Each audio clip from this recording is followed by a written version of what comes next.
If the Sting should win this ball game, they will be coming home tomorrow on Air Canada, arriving in Chicago at 9:32 in the morning. 9:32 in the morning. A bad pass intercepted by Toronto. It's not over yet. There's Langway driving it upfield. He's at foul zone, but Meshbach is there. Bobby Meshbach upfield. Gets away from foul zone. Here comes the speedster from Gordon Tech. Bobby Meshbach. Bobby still running. Tripped up. Ball knocked away by Spaulding. Toronto controlled with 18 seconds left. They go to Paskin. Paskin steps around Rojas. 14 seconds left. 2-8 says Langway. Cadelia gets a foot on it and gets it to Marhetic. That should do it. 8 seconds, 7 seconds, 6 seconds. Marhetic coming with Cedinho. Marhetic coming. 3 seconds, 2 seconds, 1 second. And there it is. The Chicago Sting is the North American Soccer League champion. So Chicago, you have a champion again. The Chicago Sting has won the Soccer Bowl. The Sting, a 3-2 victor over Toronto in a bitterly fought game that saw the Sting lead 2-0.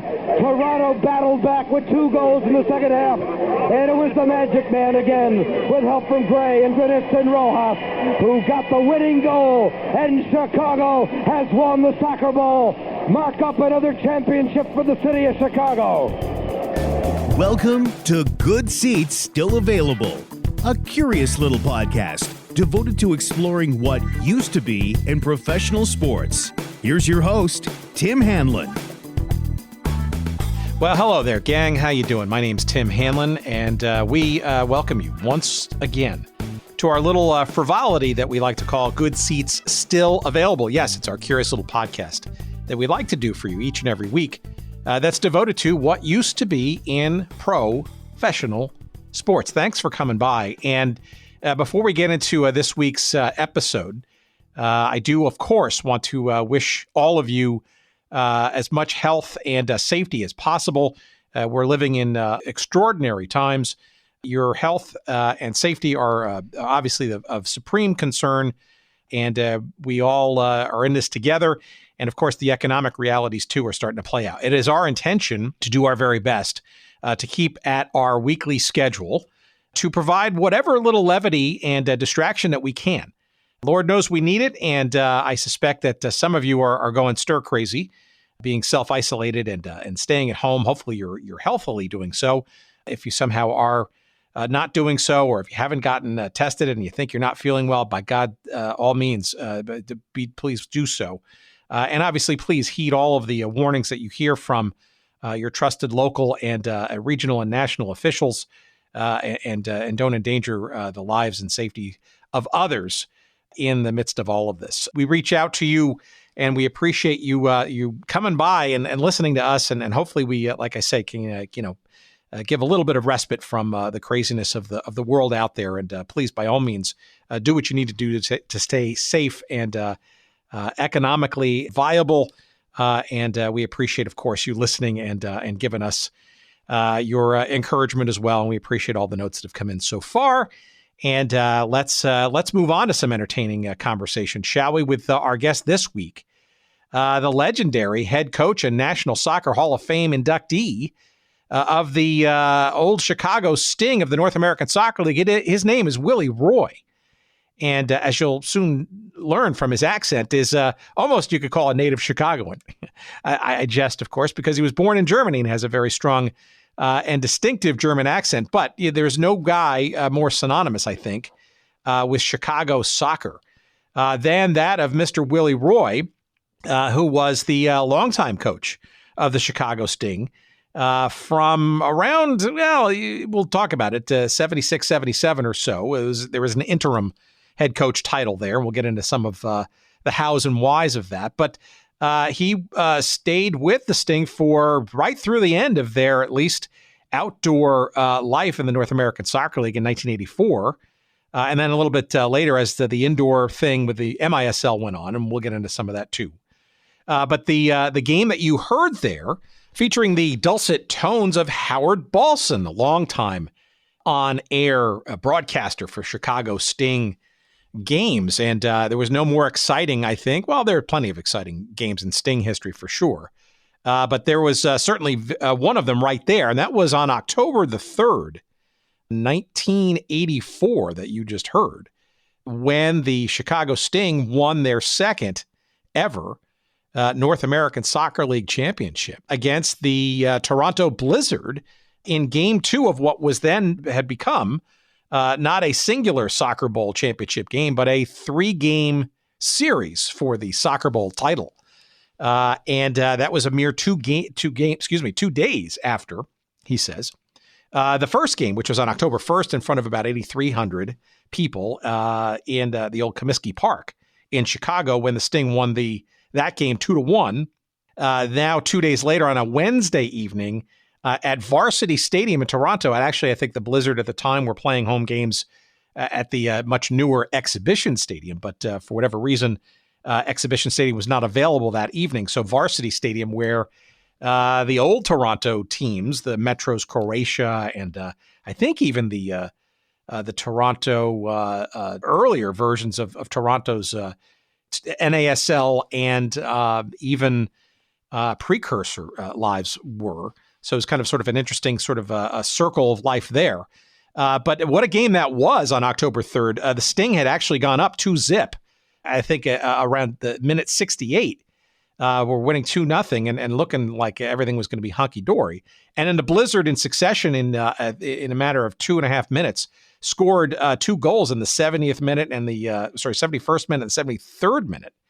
And then Pato Marhetic, the Magic Man, a guy who we'll be talking about here in a second with our guest, Willy Roy, scored in the 82nd minute to take it all for the Sting, 2-0.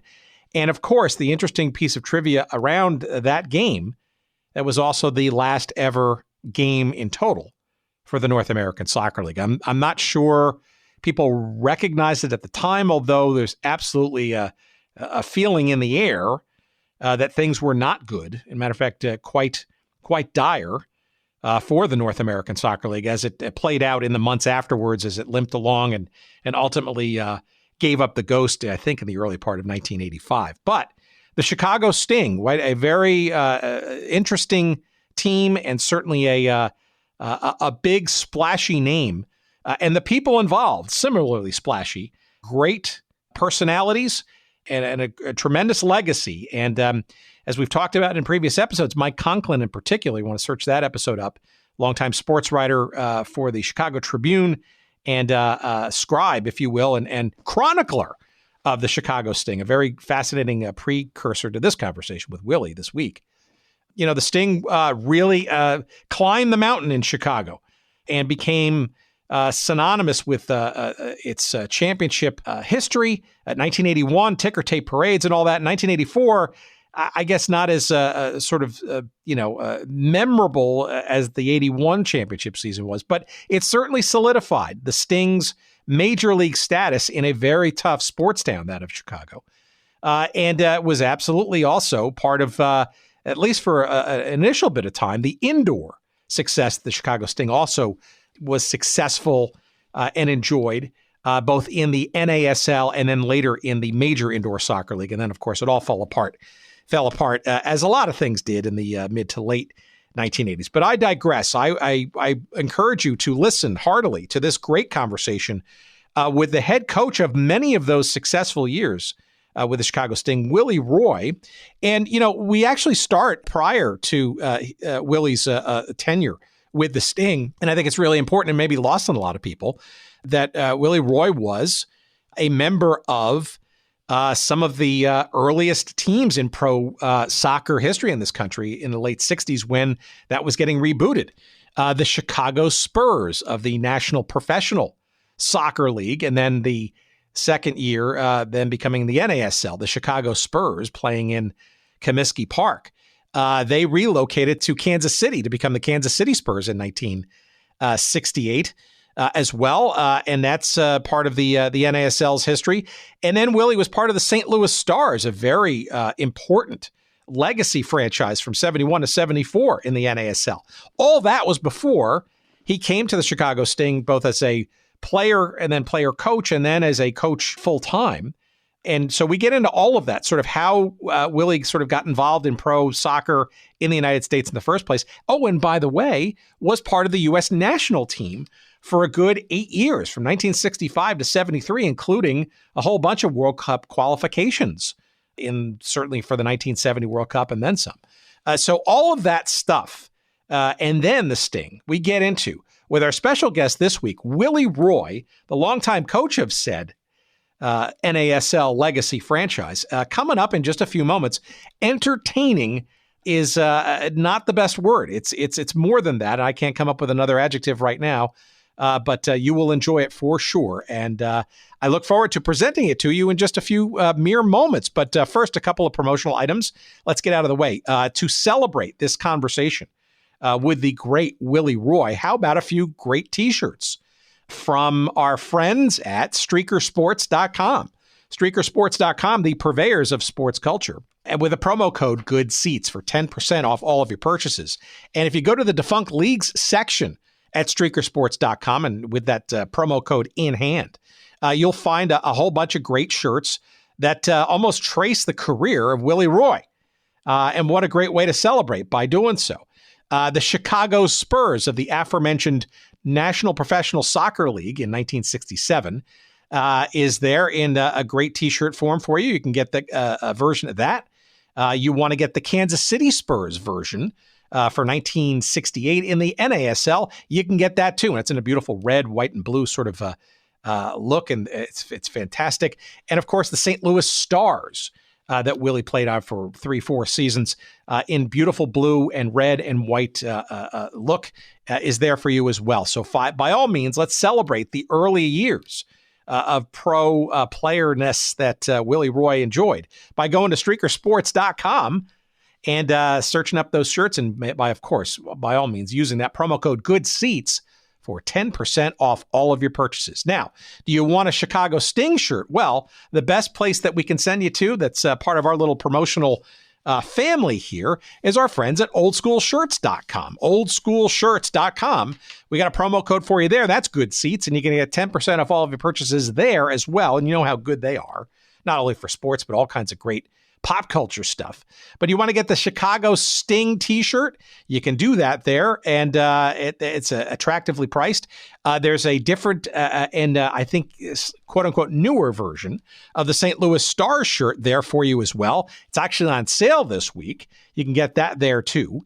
Gee, what else? A whole bunch of great stuff beyond just soccer and sports at oldschoolshirts.com. And again, please, by all means, use that promo code GOODSEATS and enjoy 10% off all of your purchases there as well. So our thanks to streakersports.com, promo code GOODSEATS, and our friends at oldschoolshirts.com, promo code GOODSEATS for their patronage of the show, your consideration of their wares, and our little tip of our historical hat to the great Willy Roy, who is our guest this week. Coming right up, please enjoy.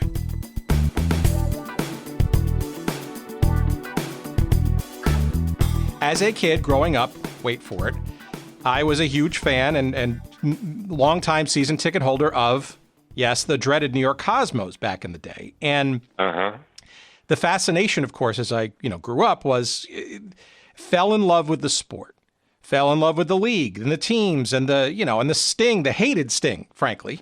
But you understand that. And the notion of, and it spurred my interest in the sport. And then, of course, seemingly overnight, it went away. It just disappeared. And then the long and continuingly torturous history of soccer in this country, right? But that's the kind of impact it had. And it just sort of led to a gigantic interest in all these kinds of things, and not just in the sport of soccer. So I hope in that sort of, and we've had lots of great conversations, especially around soccer, National Hall of Famers in particular, but lots of different sort of memories and understandings. Clive Toy, for example. I mean, Paul Gardner. I mean, lots of great, sort of insight and stuff. But I'm honored that you could give us a few minutes, and maybe we can delve into a little bit of your journey, before, obviously, but certainly in the United States, inclusive of the Sting, but not exclusively. Make sense? Yeah, absolutely. You can, ask any questions, especially some of my favorite people like Clive Toy. one of the biggest BS persons I ever met in my life. Okay, maybe we could start there. All right, let's just start there, and we'll sort of get back to the original part of the story, right? So, there's a story in Chicago Sting owner's Lee Stern's book, which I will promote. I think it's out of print. It's called "A Kid from the Windy City." Right. And he talks about sort of the story of, I guess, where the Sting was at. I guess this was in 1976 or so, not doing all that well. And Clive Toye was the president of the team at the time. And Lee essentially said that he was, he wanted to make a change. He wanted to bring you in. I guess you were an assistant coach at the time to lead the team. And Clive was either, obstinate or had other ideas and kind of demurred on the idea. But that's Lee's opinion. Give us a story of how you became the coach. I will give you the total truth as far as that is concerned. I took over the Chicago Sting after Bill Folks was fired, and we finished the season 6-6. And I don't even blame Bill Folks. I actually liked the guy. He was honest. He was truthful. And sometimes you have injuries. Sometimes you have stuff going on that you can't control as a coach. But anyway, so Clive Toye comes in as the president. I don't know what happened to him in New York because, he kind of proclaimed himself as the god of soccer in the United States, in a sense that he brought Pele in, he brought Beckenbauer in. Well, Tim, let me tell you, you know what brought Pele in? You know what brought Beckenbauer in? Is money from Warner Communication and from Atlantic Records. That's what brought. Clive had no clue. I think he was a sports writer in London at the time, and, he really didn't have any clue as far as, bringing in players. So anyway, the next season starts, and he brings in this coach from Manchester United, who apparently was an assistant coach, Malcolm Musgrove. And, and Lee said, I want you to stay on with the coaching staff. I said, Lee, I don't want to be part of it because a lot of players that I played with as a teammate in 75 and 76, I broke my leg, so I wasn't. But then I coached them, for the latter part of the season when Bill Folks was fired. And I said, they're going to have loyalty towards me, and I don't want to disrupt that for the new head coach. No, you got to go. So we went on a trip to the Caribbean preseason. You got to go. You got to help out. That's Lee Stern. So reluctantly I went, and my leg actually healed at the time, and we played exhibition games in Martinique. We played against the Cuban national team, the first team, professional team to play. And then I think there was the baseball team that followed us. Yeah, there was a very famous trip there, right? The Sting and the national team of Cuba down there, yeah. Right. And you know what? Whenever we had injuries, Malcolm Musgrove would ask me, can you play 20 minutes? Yeah, of course. My leg is sealed up, not a problem at all. And after that whole trip, I was the leading goal scorer on this preseason tour, and Malcolm said, well, we can't use your name. No, I use anybody's name. I don't care whose name. Give the goal to, anybody, Elvis, Presley. It didn't mean anything as far as I was concerned. We were so bad as a team that when we landed in Chicago and I barely got my foot opened the front door of my house, got in, phone call, Lee Stern, the boss, how's the team looking? I said, Lee, you just hired a brand new coach. You guys hired him. Ask him. Don't ask me. Why are you calling me? It's like a spy, like I'm going to spy on him. And I said, but if you have a meeting and you have Malcolm, myself, you, and if Clive Torrey was supposed to be part of it, you know what? And you ask me questions, then I will answer them honestly. Well, you know how the team started that year. I think we were 0-12 or whatever. This is the 1978 season, I think, right? Right. So I get a phone call, and Lee liked his title. He used to call me Kid, the boss. You're taking the team over. I said, hell no, I'm not going to take this. You want to ruin yourself, your reputation or anything, you take that team over. No, I says, absolutely not. And, Clive Torrey, through his partner, who lives in Sweden, Börje Lantz, all the contracts basically went through this Swedish guy.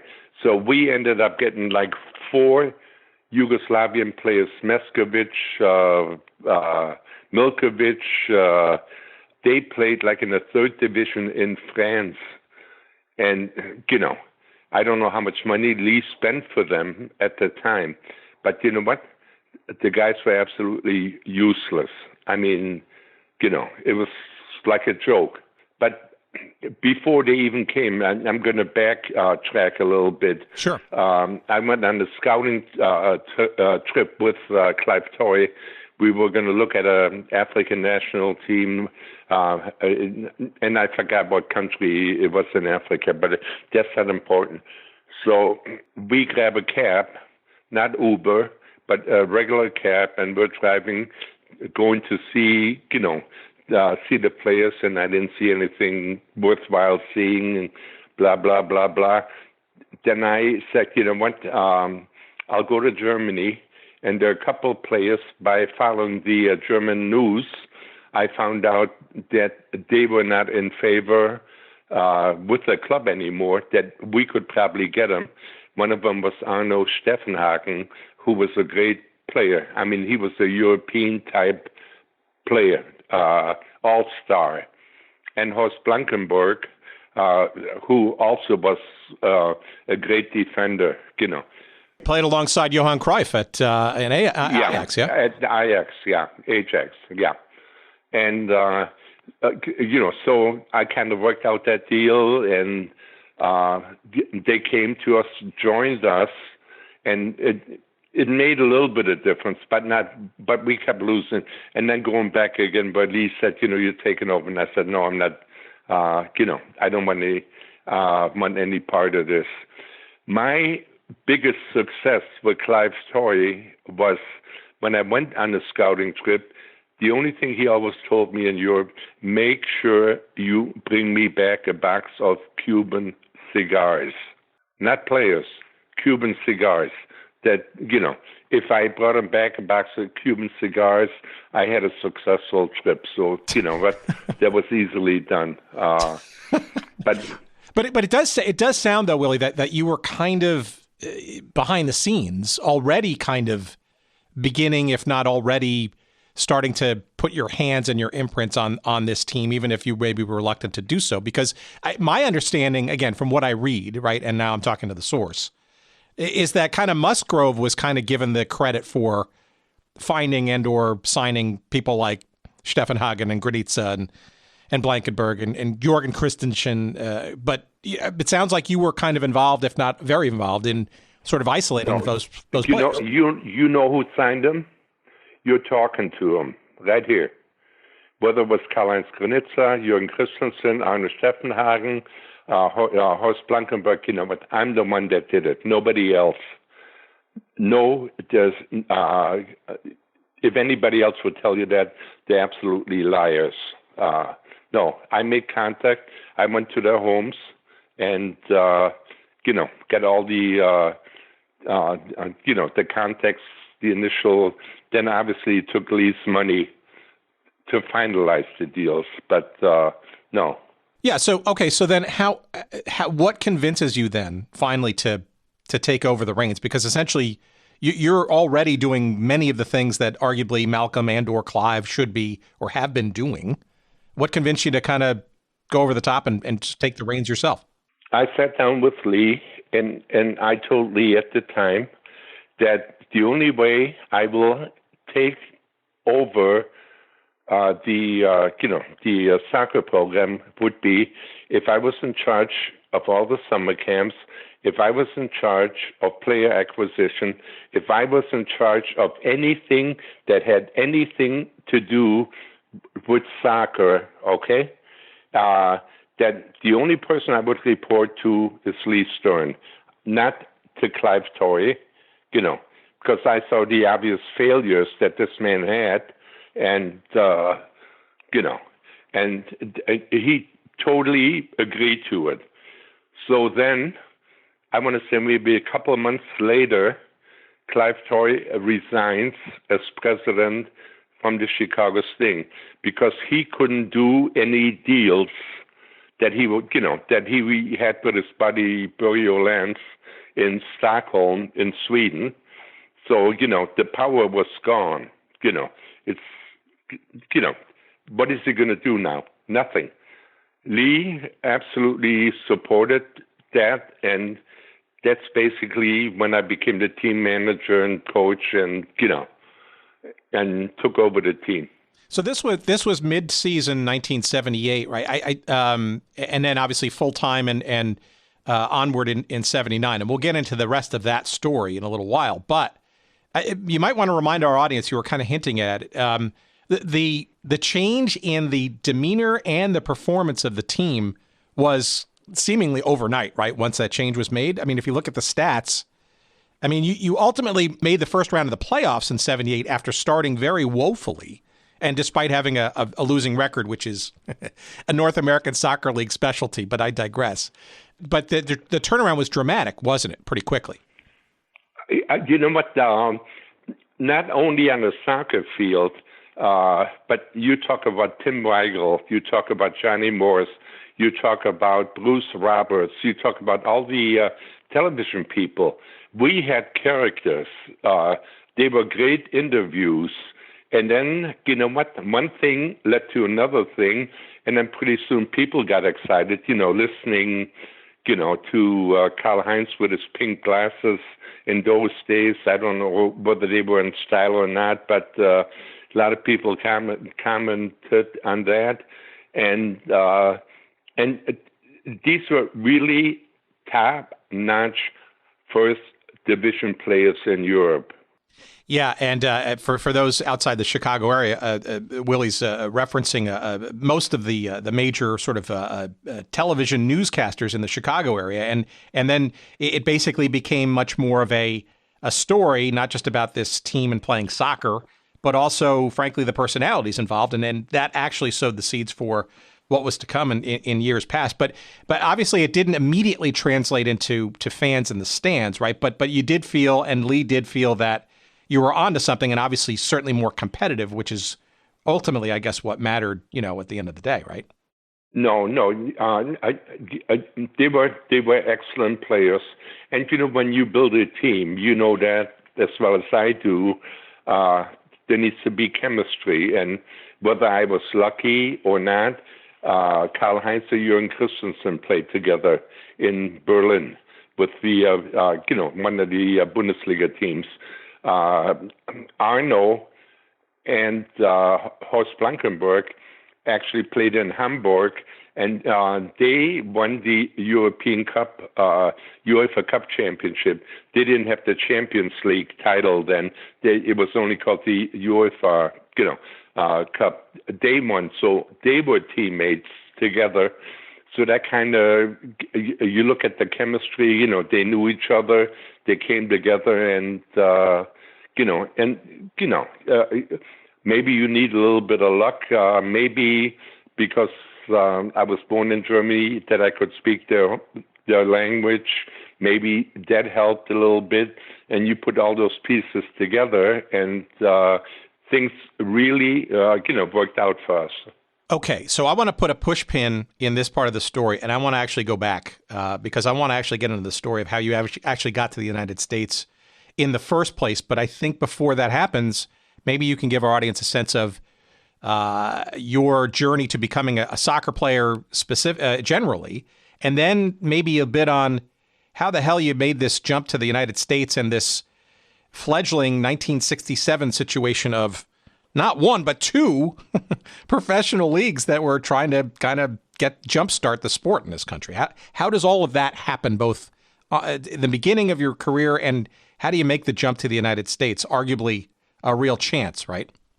Well, obviously I was born in Germany, and as kids, we played alley soccer, or, you want to call it basketball, hoops in the backyard or whatever.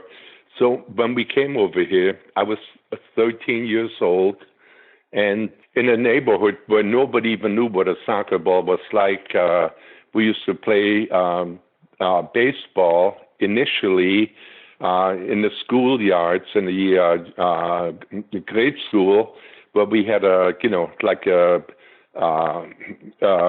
pitching zone where you would throw the ball and we would stand behind it and try to hit it, get a hit, or, do all the stuff and things like that. But anyway, as we got a little bit older, I think I was 15, there was a German club called the Wanderers on the southeast side of Chicago. They had their home field in Calumet Park, and, we used to take a bus. I don't know how many different buses we had to take, but it took us like an hour and 50 minutes from Midway, where we used to live, to get all the way to 95th and, the lakefront, Calumet Park, and, being part of the German community there. They had that German clubhouse. They used to have German dances and, stuff like that. So it became like a second home for us.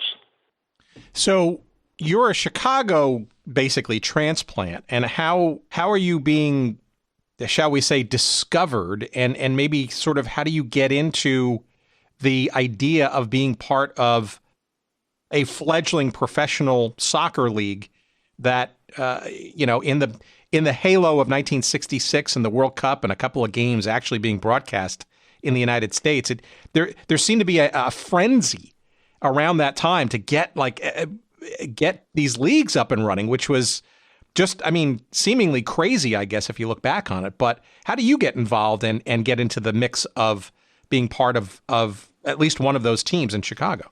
Well, even now, I don't know whether I was a good player or a bad player or an average player or a great player. Now you're being modest, I think, but okay. I scored, I know my first game with the Wanderers senior team, that was when I was 15 years old. I scored 3 goals against at that time, the Gary Kickers in the first half. And then they benched me and said, you know what, we got to look out for you because they're going to try to hurt you. You're just a young kid, playing against men and stuff like that. And I was kind of PO'd, I said, you got to be kidding me. They couldn't kick me in the first half. Who's going to kick me in the second half? And, that type of thing. I had a nose for scoring goals. And, when you score that many goals, people will take notice, of that. And that's basically how probably how I built my reputation, by scoring goals. And the most I ever scored in a game was 11. I had a lot of games with 6 goals and, stuff like that. But when I scored 6 goals, I was kind of ticked off because I wanted to score 7. Or then 8 maybe, that type of thing. And the drive, as I got a little bit older, going through high school, I got involved. My high school, Rivers High School, didn't have any soccer, so I played football. I was the kicker on a football team and punter on a football team. And I also went out for wrestling, eventually winning the state championship as a senior, and helping our school win the first state title against all the schools. At that time, there was no Division 4 or, Division 5, Division 6 or whatever. Everybody competed, against everybody. So that helped me actually. I think wrestling actually also helped me become more, I don't want confident, because, when you pretty much beat everybody, then you're not afraid to compete against anybody. Yeah, well, it's also yourself versus having a team to sort of rely on. So, okay, but an interesting point here, though, is that you're also somehow getting involved and having a starring role, if you will, in the U.S. national soccer team. Now, again, in the 60s, right, it's obviously a different sensibility, but still, people know of your talent enough to get you into the national team environment, right? I got to think that your exposure in 65, 66 or so made you an easy recruit, I guess, for whatever this fledgling professional thing was going to be. Maybe how you got into the national team circuit, and maybe then how that got you perhaps to the Chicago Spurs part of the deal. The thing actually with the national team, we used to play games then. You had the East Coast, you had the Midwest, you had the West Coast. So we, at that time, I was playing with the Chicago All-Stars at that time. So we had a Midwest team that actually played in New York against the East team, and I scored goals against them. So then, suddenly the bigger picture showed up. Well, if he can score goals and beat the East Coast team, we got to keep an eye on it. And same with the West Coast team. And the success that our region had, our All-Star region, I'm talking about Illinois basically, had against New York and had against Los Angeles in those days, then people notice you. So how do you find out about this thing called the National Professional Soccer League, and in particular the Chicago Spurs? Do you remember how sort of that comes about? Like, are you actually looking? Are you like just salivating at the prospect of actually being able to play professionally in this country, or does it? How do you get tapped on the shoulder to even be part of that? Well, I was, thankful. One of my friends, who was also a partner of the Chicago Spurs, a guy named Al Kasmerek. There were two owners. He was the smaller part owner.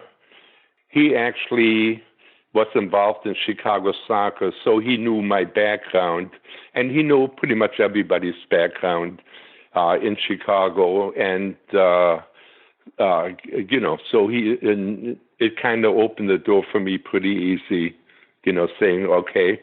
He brought in a bunch of foreign players, a guy that played for Germany, Horst Schemaniak, 43 times, I'm going to say, Gino Di Robertis from Italy, Joe Haverty from Ireland, a bunch of players from England, and he's the one that actually had the soccer knowledge to put this team together, and he knew of my background, as an amateur player and stuff like that. So that's basically how I got in.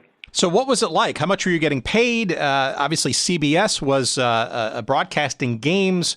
Where were you playing? And what was the atmosphere? Because I think a lot of people, especially the money men behind this league and the other one too, were expecting a lot more sort of out of this. But what was it like playing? And I know it wasn't really well attended for sure. But I'm just curious. No, describe it really, because it's got to be great and also not great at the same time. You know what? I just spent my last quarter from the first paycheck I got from the Spurs, so there was no money. It was a matter of hoping eventually that you're going to make money. I can tell you my first two contracts. The first one with the Spurs, and obviously money has different values. Then I made $12,000. My second year, I made the All-Star team in Kansas City. I was the second leading goal scorer in the league. So I ended with bonuses and stuff like that. I ended up making $16,000. And I'm going to put it in perspective to you. I was a big car fanatic. So I bought a Corvette. The Stingray came out, with the T-tops, the two panels on top that you can take out and stuff like that. Well, my first Corvette cost $3,800. So the apartment that I lived in, a nice two-bedroom apartment in Kansas City, was like $75 a month.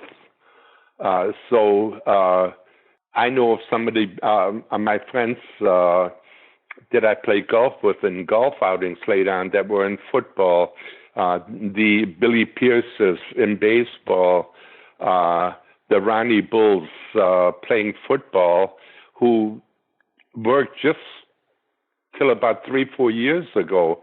And I'm saying, they didn't get paid much. Dick Butkus, who went to school, we were at Illinois together. He was on a football scholarship. I was on a wrestling scholarship. And we lived across the hall from each other in Scott Hall. I think he got a signing bonus at that time of $50,000. I might not be totally correct, but that number sticks in my head for some reason. And nowadays, you're talking about signing bonus guaranteed, $30 million, $50 million, especially a player like Butkus was. Well, it's good to know that you were saving your money, right? Blowing it off. Yeah. Oh, yeah. Yeah. I actually lost that quarter, and eventually I found it. So, all right. Well, so but 67. So this is you're playing games at Soldier Field, right? And it's right. Already cavernous, but you're the average attendance. I mean, you were lucky to get 2,000-3,000 people a game there, right? You're right. Yeah, and you know what? Those were usually the ethnic people, and that's why when they built these teams, they brought all, we got to have an Italian, we got to have a German, we got to have a Polish player, we got to have, whatever, to make sure that we're going to attract different nationalities to these games instead of, people ask me too, the Chicago Sting are top heavy with German players, and stuff. No, I said, what? They're top heavy with good players. Eventually you want to sell good, exciting soccer. You don't want to sell the ethnic, part of it only, The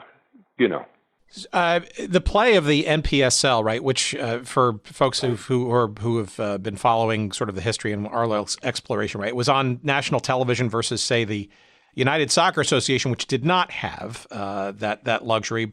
The NPSL was also a quote-unquote renegade league that year, right, in that FIFA was not endorsing it. It had endorsed this other one. There's one story that I want to ask, and I don't think I've ever been able to ask this question. Do you remember, to your recollection, during a play, I'm assuming there must have been at least one Chicago Spurs game that was on national television, right? You know what? I wouldn't remember. No, I wouldn't be able to tell you that. Well, no. let me ask you. Well, let me ask you this then, because this might maybe help circle around it. So we've had some interesting stories about how on those national telecasts that referees would sort of call these phantom fouls so that commercials could be played and play would be interrupted artificially. That's correct. Do you remember any of that?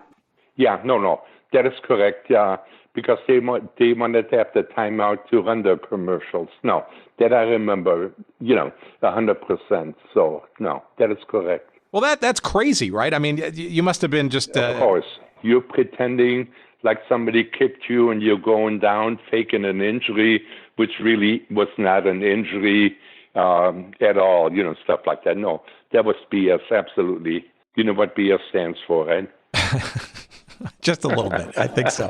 All right, so okay, then and we're not going to do the history of it, but the merger of the two leagues and the NASL sort of formed and stuff, the Mustangs of the USA essentially become the Chicago franchise, and you guys, for what various reasons, need to move somewhere, and that place became Kansas City, and you went along with the team to Kansas City as the Spurs of a Kansas City variety. How different or similar was that? You went into a totally... Chicago had a big ethnic group, a lot of Greek Americans, German Americans, Polish Americans, and Kansas City, you didn't have that kind of clientele. So, suddenly, it's a totally different market. I think, absolutely a great sports city. We had a reunion a couple of years ago, the Hall of Fame reunion at the new soccer stadium that they have there. They are just absolutely good sports fans. And I know we played a couple exhibition games, one against the Scottish team, and our president, Al Kasmarek, he hired his own referee, one of his buddies, to make sure that we would actually win the game.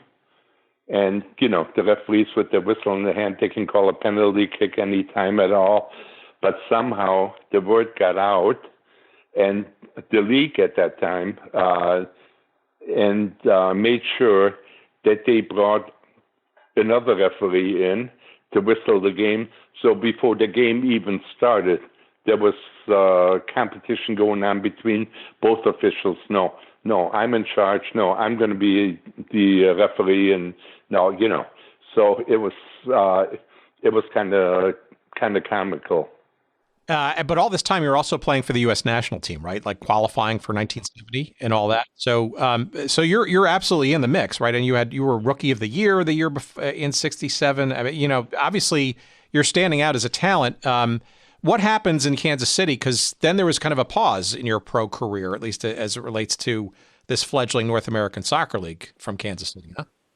Well, we had a coaching change, and a guy named Janusz Stadel, who was coaching a team from Pittsburgh, he got involved in it, and he brought a bunch of players with him from the Pittsburgh team, and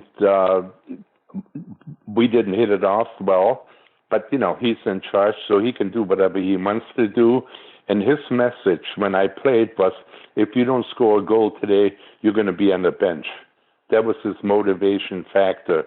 And, to me, that's not the way I would coach a team, or I would have coached a team, because you could have gotten 3 assists and not score a goal, and it still helped the team to win. And that kind of set me back, yeah. Well, and I guess, look, this is also the time when the now merged North American Soccer League really contracted to the point of being literally almost basically on death's door, right? We talk about 5 teams. There was a very, very dark period of time professionally for the sport of soccer in this country, but it did start to kind of get some new roots in 1971, 1972 or so, and you found your way back into the pro game with the St. Louis Stars. How does that happen?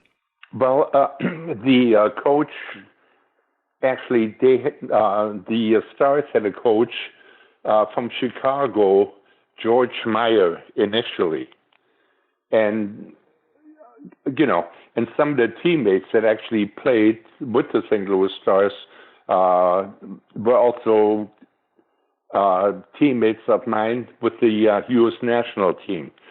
So I guess the way I got connected with them is they fired George Meyer and a guy named Casey Frankovich, who also played in St. Louis against me when I played for the Chicago Spurs and Kansas City Spurs. He played with the St. Louis Stars, so I guess he kind of knew of me, and I got a phone call from him saying, what, would you like to move down to St. Louis and play with? And I said, no, I have a house, I have a family, and the money was absolutely a joke. So we worked out a situation where I would actually fly only to games, whether it was in Dallas or Rochester, New York, or in New York, or it didn't matter. I would fly to games, and after the games, I would fly home and do my regular daily, job that I was working at. And it turned out that when I joined the team, and I'm sure you can probably look up the record, I think they were like 2-12 or 2-10. I mean, and we ended up the next year going to the finals in the league, only to lose to New York in overtime on a penalty kick, or. Right. That was the championship game in '72 at Hofstra University on Long Island, and arguably the beginning of, you probably didn't even know it then, but the Cosmos, sort of standing out. And give me a sense, though, that sounds like, I don't want to call it, it sounds still kind of semi-pro, right? Because here, you still can't make a full-time job out of this professional soccer. No. Even despite you being one of the best players in the country, frankly. Yeah, no, there was no money. I mean, and forget the money side of it only. There was no stability. I mean, I could have moved with my family, and I'm sure there were fans, they probably would have given me a job to go along so I could practice with the team, which I never did. I never practiced with the team. I just showed up for games. After the games, the coach, Casey, would bring me back to the airport. I'd fly back, or, whatever. And that was basically it. There was no stability at all.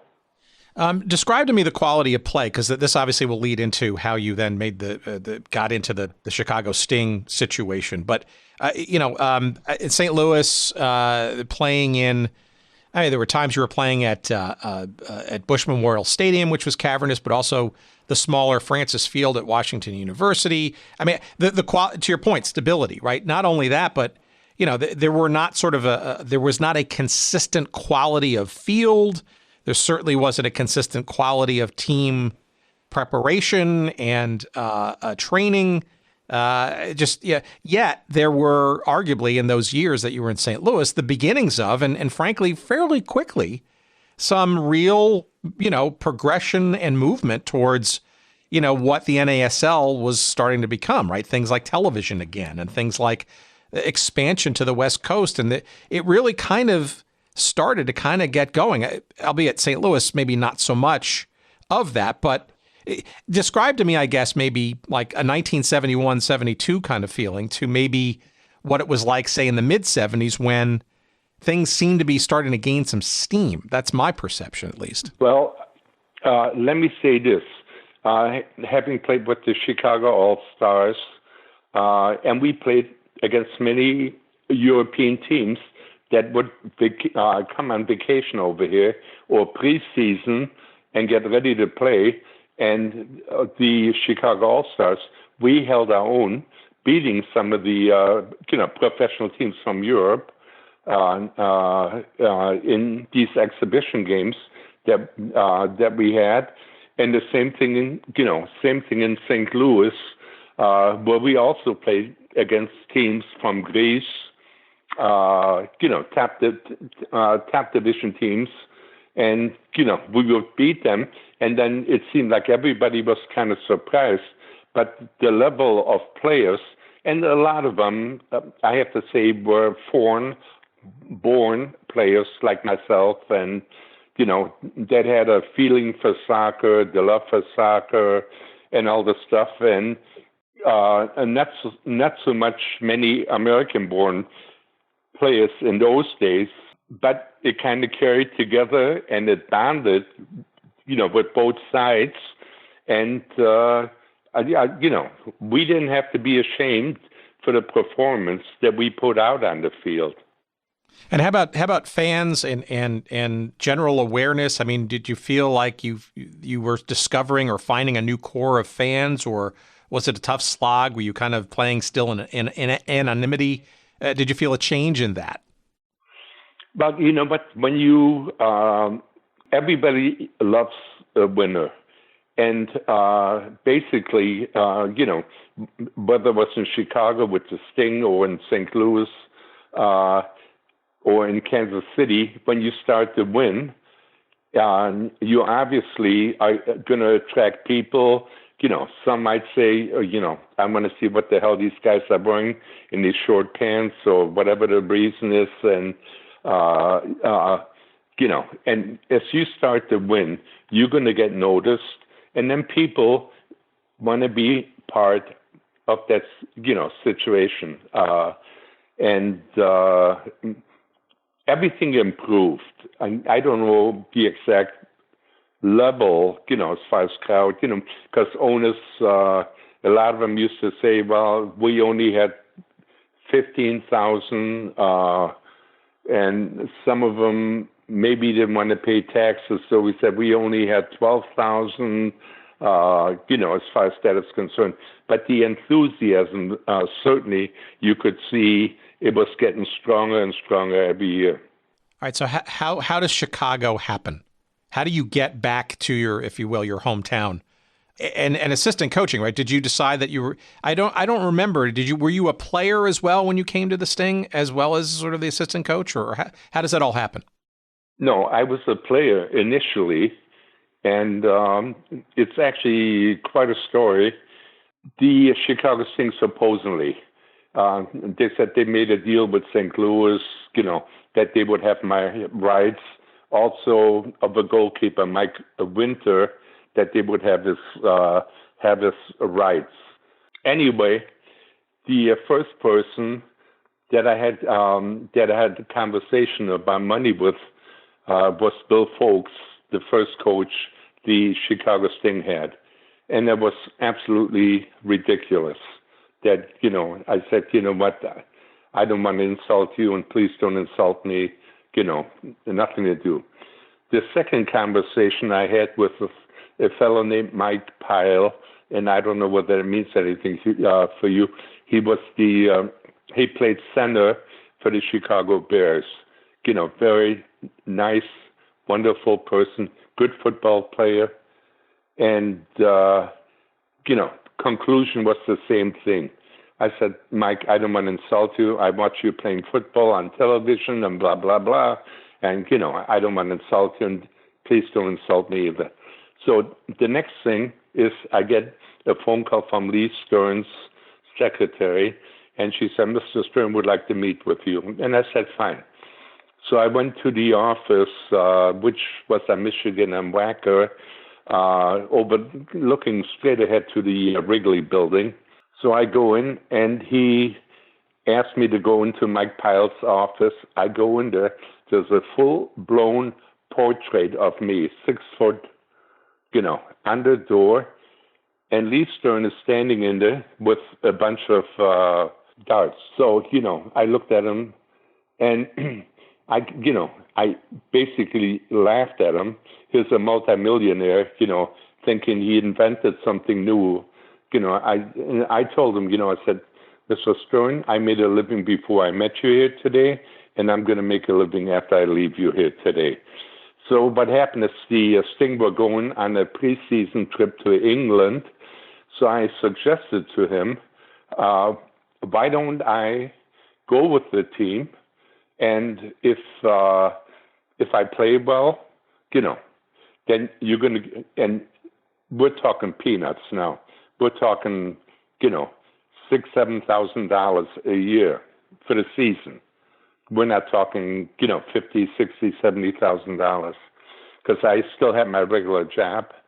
And I said, and if I come back, you have the choice to make. Either you sign me for the $7,000 or whatever I want, or you can not sign me and say, you know what? Okay, he didn't make the team. Well, when I came back, Bill Folks made me the captain of the team and stuff like that. So it spoke for itself, you know. Well, obviously Lee is a character, right? And you know, being a wheeler and dealer in the futures market in Chicago, right? And you know, part of the, if you will, the kind of the new era of brash or of owners coming into this league at this time that Phil Woosnam was trying to bring in and drum up and you know, solidify some of these major markets as the march towards national attention and recognition and stars and television and all that kind of stuff.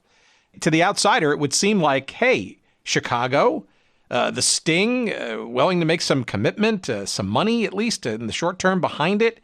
This league is starting to get some real traction. It almost seems like almost truly opportunistic for you and local, an opportunity at that. You know what? In those days, you know, I'm raising a family. I have 3 boys, and you know, every dollar helped pay some bills or did something, and I was still able to play. You know, at my age, I was in my early 30s, and you know, stuff like that. So you know, I was concerned about my family more than I was concerned at that time about my, you know, soccer future, blah, blah, blah, blah, blah, blah. Even though, you know, without any question, I felt that I could still play, hold my own with anybody, you know, stuff like that. So, and you're right. I'm going to tell you a little story.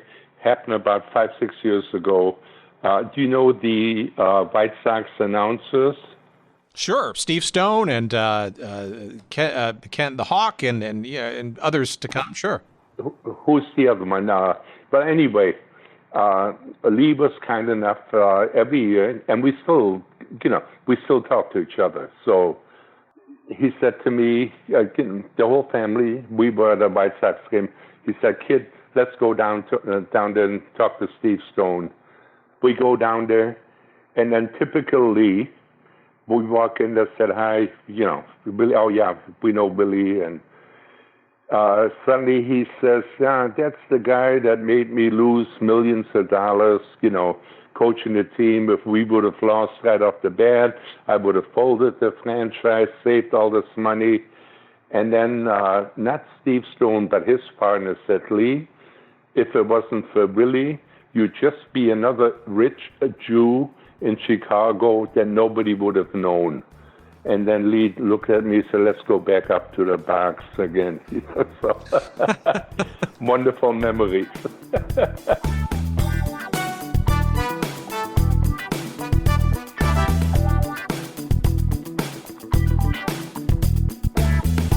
All right, we're going to put a push pin in this conversation because it continued, and we want to bring you another full episode's worth of interesting stuff because Willie certainly is not shy and's got plenty of opinions, and we were only just getting ready to get sort of deeper into the fuller Chicago Sting part of the Willy Roy story. So stay tuned in a couple of weeks for part 2 of this great conversation with the similarly great Willy Roy. And we encourage you, of course, to stay tuned for more episodes to come. And like I said, we're here for you as best as we can. We know that in some respects, all of this topic, this podcast, can be seemingly a little frivolous, given the dire and very intense situations we all find ourselves in now as a country, as individuals, as families, etc. But again, we're hoping that our little genre, our little focus, our little obsession continues to delight and perhaps, shall we say, distract, while boredom and other things may sort of creep into our little consciousnesses here. We can hopefully give you a little bit of respite from such. And we appreciate Willie for this week and hopefully another week's episode. And we also appreciate you giving us a listen, as a lot of you have been continuing to do, and it's frankly all across the globe too, especially with our soccer episodes, which you can imagine naturally play very well in foreign lands here and far. So you want to keep abreast of what's going on with the show. Of course, our website is the best central place to do that. That's goodseatsstillavailable.com. That's where all of our old episodes are. If you haven't subscribed to us yet, by all means, please do so. There's a treasure trove of almost now 3 years worth of great interviews and awesome library content. There's binge listening for you to have in all of your, when boredom creeps in. Hopefully this will soothe and intrigue you during the process. So have at it. And tell your friends, for God's sakes, if they're missing some sports in their lives. We all are, of course. One great way is to maybe reminisce about some of the sort of oft-forgotten stories and teams and leagues that we like to focus on here. So please, by all means, introduce them to our vast library and growing of great shows and conversations. And we appreciate your doing so, and I'm sure they will too. Our social media feeds, of course, alive and well. You'll find us on Good Seats. You'll find us on Twitter. That's what I'm trying to say. At Good Seats Still. That's where you'll find us on Twitter. You'll find us on Instagram at Good Seats Still Available. You'll find a little page devoted to us on Facebook as well. Just search us up. Just search us up there, and you'll find us there. And of course, you can send us email. We're at hello@goodseatsstillavailable.com. And of course, when you're also on the website, just search around and find our little weekly newsletter, email-wise, we will send to you. By all means, sign up for that, and we'll make sure that you're a little bit ahead of the game in terms of what our individual week's episodes are going to be, a little bit ahead of the general populace. And of course, our continued thanks to our pal Jerry Payne, Jerry Payne Audio Excellence. Jerry is hunkered down and self-isolating and keeping off the streets down in metropolitan Atlanta, just like we're doing here in the metro Chicago area. And hopefully you're doing the same. We thank him for persevering and helping us with our editorial chores as he does so expertly each and every week. And we, of course, once again, thank you for listening. Hang in there, everybody. We can't get through this by ourselves. We're all in this together. And we wish you nothing but the best of health and safety. Take care until hopefully next week. We appreciate your listening. Take care. Really, take care, everybody.